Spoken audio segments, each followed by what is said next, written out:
Assalamualaikum warahmatullahi wabarakatuh. Balik lagi bersama gue Dian Erdiana di cerita gue, guru gue. Kyowa Atsusona di luar cerah cuacanya. Kelihatannya panas tapi nggak tahu tuh. Biasanya di sini tuh ya bulan 4 dinginnya masih kerasa loh bro. Meskipun sakura udah mulai mekar. Eh malah sekarang mulai berguguran dah. Seminggu atau 2 minggu yang lalu kah? Jadi pas sakura baru mulai mekar gitu, salju turun. Nah, udah mah ada corona ya nggak bisa keluar. Ini salju turun, dingin, mau lihat sakura yang lagi indah-indahnya. Tapi karena corona dan salju, asli mending di rumah selimutan.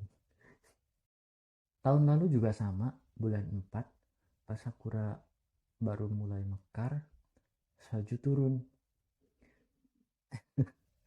Tapi nggak ada corona waktu itu ya. Nah, tapi dengan itu loh, dengan turunnya salju pas sakura baru mekar, gue jadi bisa nulis satu kalimat menginspirasi gue loh. Nulis satu kalimat yang isinya tuh menunggu sakura mekar di atas tanah yang masih bersalju. Menunggu kebahagiaan datang di atas luka yang masih baru. Gue nulis kalimat itu tuh nggak sembarangan juga ya. Jadi emang kenyataannya kayak gitu, artinya juga gitu gitu. Ada yang mau bilang bucin, ya nggak apa-apa sih, emang kalimatnya kayak gitu kan ya. Tapi ada juga loh orang yang selain bilang bucin, ada ya yang mungkin yang tahu gue lah ya, yang bilang woi move on, woi move on. Parah emang, parah itu parah. Dan gue baru aja disuruh move on minggu lalu ketika gue nelpon teman lama. Ya bukan orang itu, bukan yang tadi nyuruh move on itu, tapi ada yang lagi yang lain. Ketika gue nelpon orang itu, dia nanyanya langsung dan tajam banget gitu. Ya awalnya dia tuh bilangnya, "Ah, Yan, aku mau tanya sesuatu ke kamu." Nggak ada yang katanya, aku malu. Dia bilangnya gitu, tapi ya gue malah penasaran ya kalau digituin ya. Udah nanya aja, mau nanya apa, gak apa-apa, apa aja boleh. Kalau bisa dijawab ya gue jawab gitu. Ya udah, gak apa ya, beneran nih. Gue ya oke dulu, gak apa-apa, kemauan aja, beneran kok gak apa-apa. Dan pertanyaannya itu nusuk banget.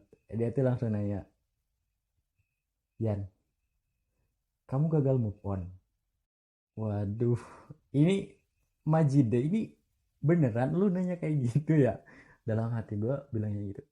Ini nggak ngapain nanya kayak gini?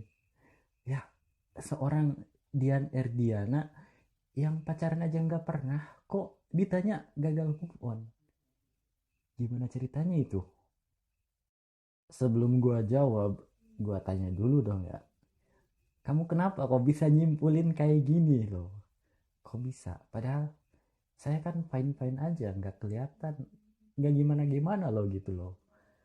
Nah, gue tanya kayak gitu dulu. Terus dia bilangnya, aku tuh lihat status kamu yang tulisan itu loh katanya.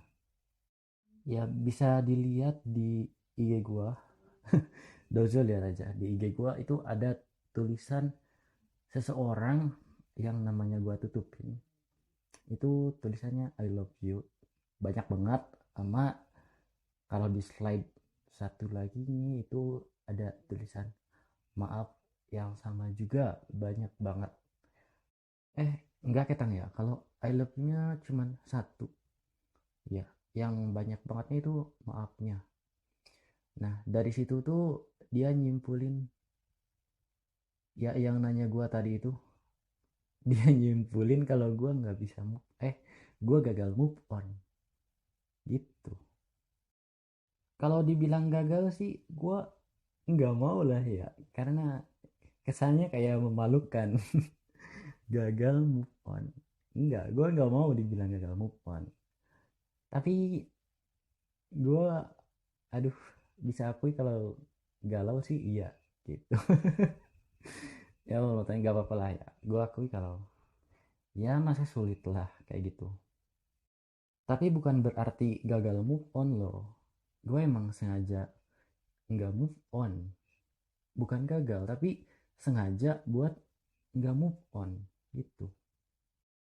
Tahu kan kalau obatnya sakit hati itu apa?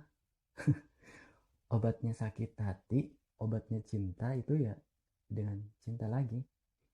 Jadi kalau misalkan lu patah hati dengan seseorang, lu tinggal nyari orang lain lagi gitu loh. Nah, gua tuh nggak ngelakuin itu, makanya gua bisa bilang gua nggak mau move on.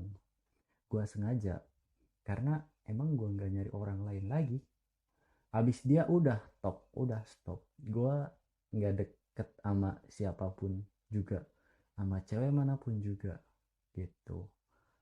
Jadi move on yang gue tolak gitu.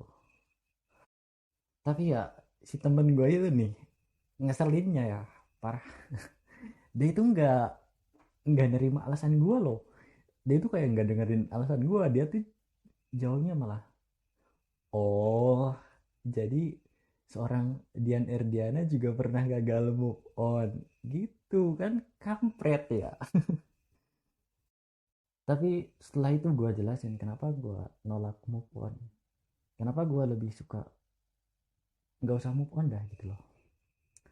Gue bilang ke dia, move on itu nggak harus, move on itu nggak penting.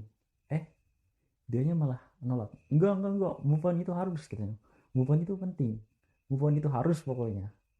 Nah, gini nih kalau cewek, apa sih egois, kalau sifat pengen menangnya lagi datang tuh kayak gini, ya gue iyain aja dah, oke ya ya ya, lawan juga nanti percuma aja, mending iyain aja biar cepet. Tapi di sini gue mau ngasih tahu alasan sebenarnya gue nolak move on. Kenapa gitu? Ada kaitannya dengan takdir unik gue. Postingan sebelumnya loh. Coba lihat aja. Dengerin maksudnya. Karena bukan video, suara gue doang. Ada kaitannya dengan takdir unik gue. Pertama-tama kita namai dulu ya, kalau tadi yang nanyain gue gagal move on atau enggak itu, kita sebut sih Rokubang atau nomor 6. Terus yang gue galauin, ih gak apa sih, udah, yang gue galauin itu nomor 7. Kita panggil kayak gitu dulu ya ya. Alasan yang paling kuat yang bikin gue nggak mau move on itu adalah karena bagi gue sakit hati itu bisa bikin gue lebih kuat. Beneran, sakit hati itu bisa bikin gue lebih kuat. Itu udah jadi kebiasaan gue ya dari dulu ya. Gue baperan, makanya gampang sakit hati ya. Tapi dengan sakit hati itu gue bisa jadi lebih baik, pengen jadi lebih baik lagi gitu loh. Makanya dengan nggak move on ini, dengan sakit hatinya gue ke dia, semoga gue bisa jadi lebih kuat, dan supaya gue bisa berusaha buat jadi orang yang lebih baik lagi gitu. Tapi motivasi pengen jadi lebih baik aja itu nggak cukup ya bagi gue, karena nggak ada tujuan. Pengen jadi lebih baik itu, lebih baiknya lebih baik kayak gimana? Nah, muncullah motivasi kedua. Motivasi kedua gue itu uh, balas dendam. Balas dendam, titik pokoknya. Motivasi kedua itu balas dendam. Dan cara balas dendam terbaik adalah dengan membuat dia menyesal. Sedangkan cara membuat dia menyesal adalah dengan membuat diri gue lebih baik dari laki-laki yang dia cintai saat ini. Si Nanabang itu loh. Bagus nggak? Bener nggak? Ya dong. Tapi balas dendam itu nggak baik. Ya balas dendamnya jangan, motivasinya ambil. Gitu aja. Bisa nggak tuh? Ya gue sendiri saya gitu loh. Jadi ya balas dendamnya jangan, tapi motivasinya aja loh yang diambil loh. Buat manasin diri sendiri, ya buat lebih bersemangat gitu loh. Tapi kalau balas dendamnya ya jangan niatkan buat balas dendam. Gue niatkannya motivasinya aja yang diambil. Buruk atau baik ya, semoga aja enggak ya Allah, karena buat kebaikan saya sendiri. Tapi enggak buat dia ya. Cuman kan gue juga nggak nyakitin dia, si Nanabang itu loh. Jadi semoga aja nggak apa-apa ya. Ya Allah, nggak apa-apa dong ya. Tapi itu tuh aneh ya, dengan alasan gue pengen jadi orang yang lebih baik dan balas dendam dengan cara menolak move on gitu. Cuman gue kok masih tetap galau, masih tetap masih tetap galau. Kok bisa? Padahal itu udah motivasinya itu udah bagus. Cuman kenapa masih tetap galau? Ada yang tahu? Alasannya karena waktu itu 2 tahun yang lalu ya, laki-laki yang si Nanabang pilih itu, gue sendiri tahu kalau dia itu lebih baik dari gue, dan bakal susah buat ngelampauin dia gitu loh. Makanya kan tadi balas dendam gue dengan cara membuat diri gue lebih baik dari orang yang dicintai si Nanabang itu.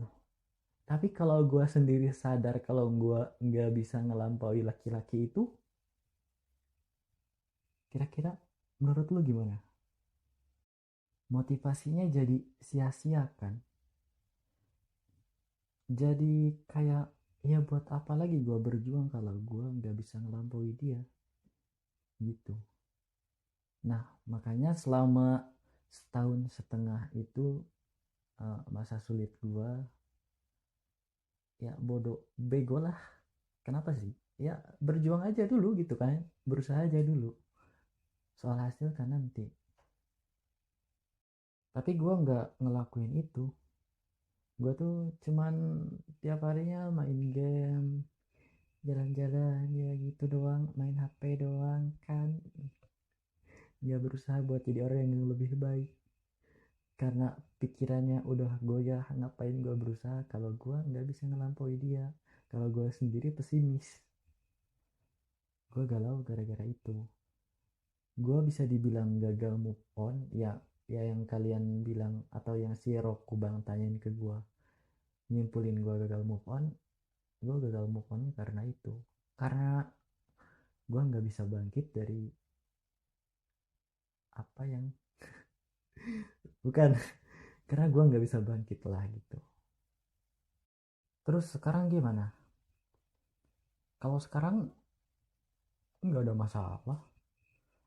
Kalau sekarang alhamdulillah gue udah percaya diri kalau gue udah setara dengan laki-laki yang si Nanabang cinta itu.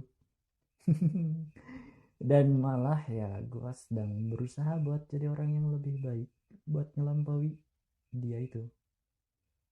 Ya pokoknya buat sekarang gue udah nggak peduli lagi dengan dia, udah bodo amat lah gitu. Sekarang gue peduli dengan diri gue sendiri, tentang masa depan gue mau gimana nantinya. Jadi gue lebih milih buat mendingan gue belajar. Tapi kok bisa ya gue bisa terlepas dari pesimis itu?